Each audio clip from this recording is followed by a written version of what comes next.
Welcome back mga kaltab. Ito na naman po ang inyong lingkod, Mr. Destiny.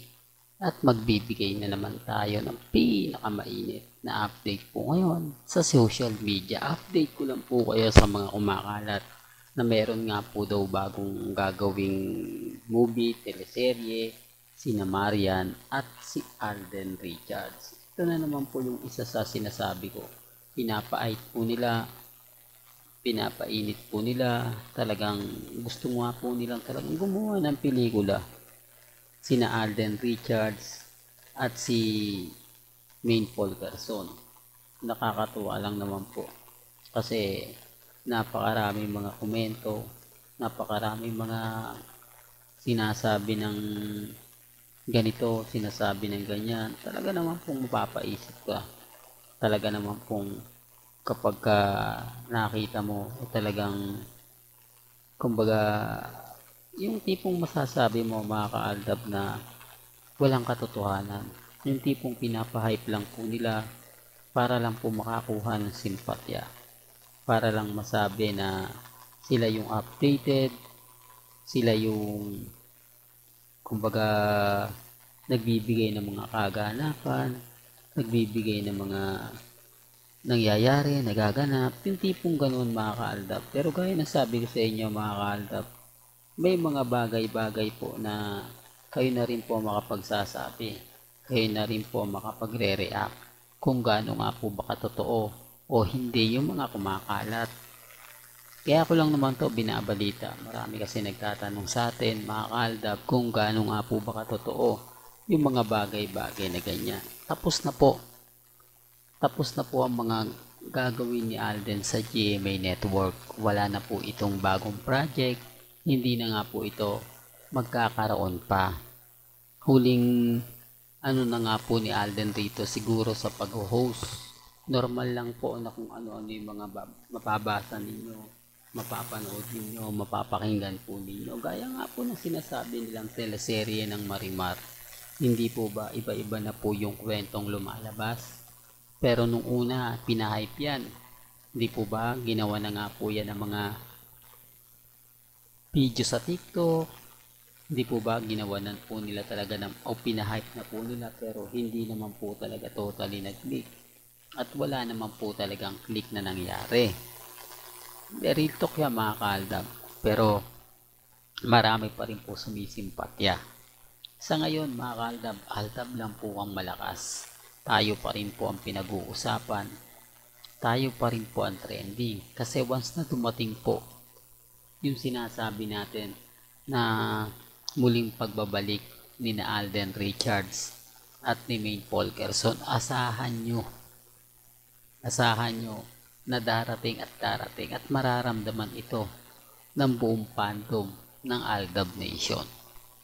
Real to kaya mga kaaldab, kaya sa mga bitter po sa akin, sa mga naiinis po sa akin, sa mga gigil na gigil, wala na po silang magagawa kundi tanggapin ang katotohanan na tayo tuloy-tuloy po yung update, tuloy-tuloy po yung mga kaganapan. Gaya nga po ng mga sinasabi natin, malay nyo, di po ba, bigla pong umamin si Alden Richards, bigla po siyang magsalita na pabor nga po para po sa ba sa Aldab Nation. Pero wala eh. Andun na tayo, andun na yung point na kailangan nating mag-react, kailangan nating magkomento, kailangan nating sabihin yung mga bagay-bagay na hindi nila sinasabi. Yung tipong, oo Mr. Destiny, alam ko yan, narinig ko yan, tama naman yung mga sinasabi mo, tama naman yung mga komento mo. Ang problema lang yung mga bitter. Ang problema lang yung mga nagsasabi na walang katotohanan yan, hindi yan. Ganyan po sila ka-desperado sa akin. Yung tipong gustong-gusto nila tayong pabagsakin. Yung tipong tayo yung gusto nilang mawala. Hindi po ba? Sinasabi ko lang to mga kalab para lang po malinaw. Sinasabi ko lang po ito para lang po sa mga taong dumadaan at bumibisita po sa channel ni Mr. Destiny. Para lang malinaw po na wala po kaming indikasyon na gumagawa kami ng mga edited picture, edited video. Lahat po ng mga narinig po ninyo, napanood sa mga nangyayari at nagaganap kay Alden, galing po mismo sa kanya yan. Galing po mismo sa malalapit sa pamilya Polkerson. Kasi kung hindi po yung boses ni Mengay, wala naman pong problema. Hindi po ba? Wala naman pong kumbaga ikaiinis o ikagagalit po ng mga taong nagsasabi na hindi siya totoo. Kasi alam naman daw po nila. Pero bakit ganon? Bakit patuloy po tayong binabash? Bakit patuloy po tayong pinatitigil? Bakit ang dami pong reaksyon na hindi po talaga maganda? Ibig sabihin, affected sila. Hindi po ba? Affected sila kasi kung hindi po sila affected mga kaaldab, hindi nila gagawin yan. Kung hindi po yan totoo, hindi po sila magre-react ng ganyan. At kung hindi po yun totoo, eh magsasalita na nga po si Maine Polkerson at si Alden Richards dahil marami na nga pong nalilink po sa kanya. Po pwede naman po nilang basagin ang Aldab Nation sa pamamagitan lang po ng pagpo-post. Kung araw-araw po magpo-post si Mengay, yung mga ginagawa niya bago siya pumunta sa Itbulaga, kung sino nga po ba talaga yung kasama niya, ano nga po ba talaga yung ginagawa ni Mengay kapag weekend, nasan nga po ba siya kapag weekend, sino-sino nga po ba yung nakakasama niya, at bakit nga po ba hindi siya nagbibigay ng update, hindi siya nagbibigay ng ganap. Hindi po ba? Sinasabi ko lang po ito mga kaaldab para lang malinaw. Sinasabi ko lang po ito sa mga taong tumadaan at bumibisita po sa channel ni Mr. Destiny. Kaya nga sabi ko sa inyo, ako kampante lang po tayo. Relax lang po tayo. Dahil hindi tayo natitinag. Hindi tayo naapektuhan. Lalo na nga po dito sa mga throwback photos, throwback video. Dito po sila galit na galit. Dito po sila inis na inis. Dito po sila buwisit na buwisit sa akin. Dahil to, sinasabi ko lang po sa inyo. Dahil bawat ipapakita akong mga photos, mga video, marami pong kinikilig. Marami pong natuwa. Marami pong literal na gusto po yung ginawa ko. Gusto po yung mga pinopost ko. Gusto po na makita nila kung ano nga po ba talaga yung totoo. Dahil dito sa mga panahon na to, hindi natin yan inedit. Wala pong editan na nangyari.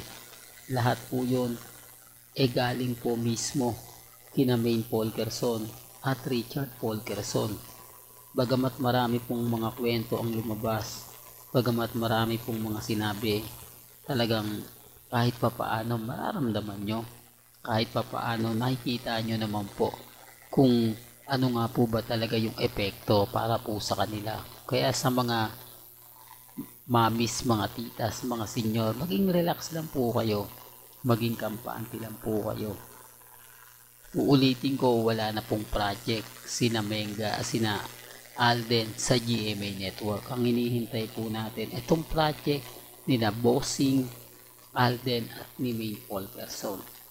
Dahil pag dumating po yan, doon lang po natin masasabi o doon ko lang po may sasampal na lahat ng mga post natin o update natin, hindi yan nagkataon lang. Talagang binabalita po yan. Ayaw lang po talaga nilang maintindihan o ayaw lang po nilang marinig na muling magbabalik ang fandom ng Aldab Nation. Real talk yan mga ka-Aldab. Well, hanggang dito na lang po ang ating latest updates. Kaya kung gusto nyo pa po ng pinaka-latest at sariwang update, abay tumutok na po kayo dito po sa channel ni Mr. Destiny para updated po kayo sa mga bago at sa mga latest na i-upload po natin maya-maya lang.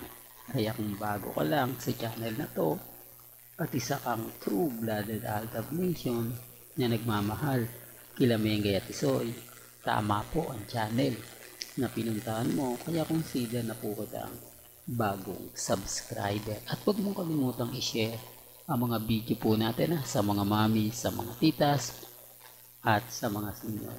Hanggang sa muli, salamat po sa panonood at pakikinig.